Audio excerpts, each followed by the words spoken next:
My name is Dallas Albers, and today I'll be giving a demonstration speech on how to shiplap a wooden wall. My friend Austin will be joining me for the speech once again. Thank you. And this is a topic that's actually kind of personal to both of us. We built the apartment that I'm standing in, and I think that's important to say. And with that, behind me, you will see what a shiplap wall looks like. We used this strategy. We did ours in a horizontal way. You can do it vertical or diagonal. There's tons of creative ways to go about it. But fundamentally, what shiplapping is taking boards and cutting them in a way so they will sit flush with each other without leaving gaps in between. This creates a lap that gives you a little bit of leeway between each of your boards. I'll show that in just a moment. But as an introduction, I wanted to say that I think a lot of people will never get the chance to build their own house. And I think that this is for two big reasons. A, we live in a world where everything is super man-lined and super logistically based, meaning the quickest and cheapest way to build anything or create anything is the way that it's being done now. And this is a huge issue in the quality of housing today. Another issue just being that a lot of people think they can't do it. They're not skilled, or they don't have the money, or they don't know enough to really commit to a project like this.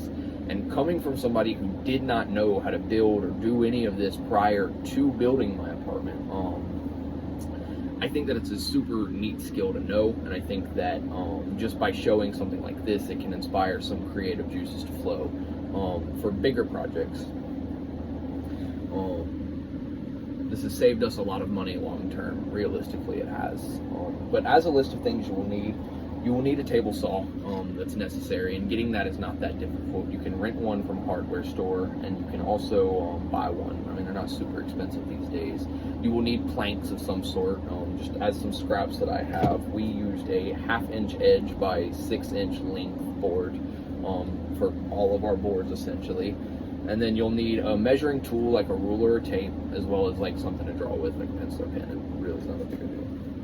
But taking your measuring tool, you will basically measure a halfway point along your edge. So as I said, because this is a 1/2-inch board, we were doing a 1/4-inch measurement. And so you'll take that measurement and basically apply it to your table saw. The saw depth, the height that the saw blade sticks out, will be a 1/4-inch, and the rip fence, which is basically what you'll run your board along as you cut it, will be a 1/4-inch away from the blade. What this allows you to do is run your blade over, or your board over the blade, and it makes the initial cut down the middle of it, and then you'll turn your board like this and run it back over the blade to create your second cut along the rip fence that will square off that notch. And what this notch allows you to do is stack these boards together kind of like this, and as you can see, it creates a little lap over each other that when these boards dry out after you maybe paint them or cut them, we had to cut all of our boards ourselves, the boards will warp. They will change in shape and size. They will crack. A lot of things will change about these boards, and this lap just basically gives them room to move around without leaving big ugly gaps in between each of the boards. It's not a difficult process, and that's essentially it. Using something called a dado blade, which I didn't even know was the official term for it, it essentially stacks blades together to give a thicker blade. And so we did a 1/4-inch worth of a dado blade. And so what this allows you to do is make one cut where it takes the entire thing instead of having to make one cut and then another cut. It's pretty handy, but that's fundamentally it. That is how you shiplap a board. After that, if you do want to paint your boards, it's probably better to do it before. That leaves you not having to repaint over your laps when you put them on the wall so that everything stays the same color. You also will want to use trim nails to nail these up depending on the thickness of your board. We use trim nails. You can't even see the nails. It makes it pretty neat looking and just kind of cohesive all together.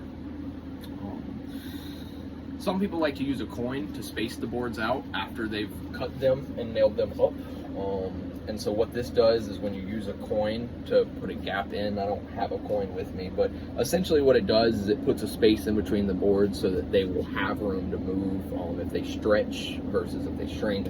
It just won't cause a lot of, creaking and work between the boards as they move. But that's it. That is fundamentally the process of how to shiplap a board. And I think that this is a neat thing to know, just because I didn't know how to do this, and that's just one step of building a huge place like this. However, that's it. That's as simple as it is. You make 2 cuts on a piece of a plank, and then you can nail up a whole wall's worth of them. In a world where things are becoming more and more self-reliant, building things and having the ability to build things, and learning new skills, like the electricity that I learned along with this, and the plumbing, the framing, every bit of it is a knowledgeable thing that is beneficial to me. I think that I could build something like this again if I had to. And so I hope this inspires in some way some, creative thoughts to flow, and maybe these ideas on, getting to build things, using your hands and making things.